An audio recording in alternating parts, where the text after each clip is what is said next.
Guys, নমস্কার।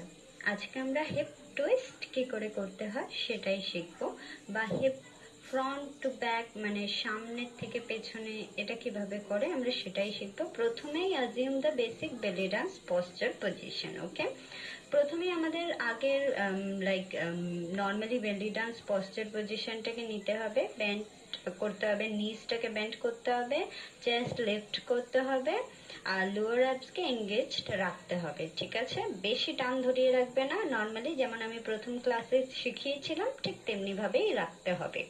ঠিক আছে, এরপরে আমি আমার ডান পাশের কোমর দেখতে পাচ্ছ তুমি, আমি আমার ডান পাশের কোমরকে প্রথমে একটু ফরওয়ার্ড করব, মানে একটু সামনের দিকে পাঠাবো।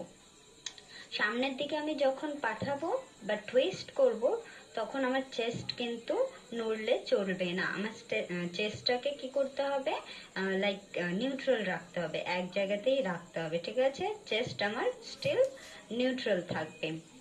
এরপরে যখন আমি এটাকে রিভার্স করব, মানে ব্যাক করব, পেছনে করব, তখন আমার বাপাসের কোমরটা তখন ফরওয়ার্ড হবে, মানে সামনের দিকে আসবে। এই জিনিসটাকে আবার যদি আমি বাপাসের কোমরটাকে পেছনে করি, আমার ডান পাশের কোমরটা ফরওয়ার্ড হবে। এভাবেই জিনিসটাকে ধীরে ধীরে করতে থাকো।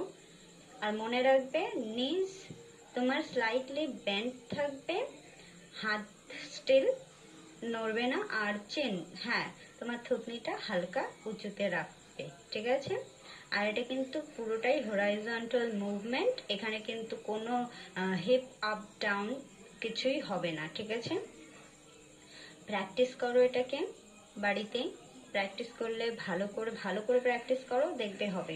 স্টার্টিং এ হতে পারে নাও হচ্ছে কিনা, হ্যাঁ, মিররের সামনে, আয়নার সামনে অবশ্যই প্র্যাকটিস করো, তাহলে তুমি দেখতে পারবে যে তোমার হিপ মুভমেন্টটা হচ্ছে কিনা, বা কতটা তোমায় পুশ করতে হবে হিপ মুভমেন্টটাকে আনার জন্য, এই মুভমেন্টটাকে, হিপ টুইস্টটাকে করার জন্য। ইজিলি এই মুভমেন্টটা হয়ে যাবে প্র্যাকটিস করলে। আর হ্যাঁ, যখনই প্র্যাকটিস করবে, যে কোনো রকমের মিউজিক চালিয়ে প্র্যাকটিস করো, যেই মিউজিকটা তোমার ভালো লাগে। কারণ যেই মিউজিক আমাদের ভালো লাগে সেই মিউজিকের সাথে আমাদের কোনো রকমের মুভমেন্ট করলে আমাদের ভালো লাগে, আমরা ভালোভাবে ডান্স প্র্যাকটিস করতে পারি। তাই আমি আজ পর্যন্ত যতগুলো মুভমেন্ট দেখিয়েছি, সবকটা মুভমেন্টের সাথে যে কোনো রকমের মিউজিক চালাও যেটা তোমার পছন্দ, সেই মিউজিক চালিয়ে এই স্টেপগুলোকে প্র্যাকটিস করো, দেখবে নর্মালি তুমি খুব ভালোভাবে আর তাড়াতাড়ি শিখতে পারবে। আর হ্যাঁ, আমার ভিডিও যদি ভালো লেগে থাকে, হেল্পফুল হয়ে থাকে, then please subscribe my channel. আমার চ্যানেলটাকে সাবস্ক্রাইব করো, বেল আইকনটাকে হিট করো। Please subscribe my channel. Thank you.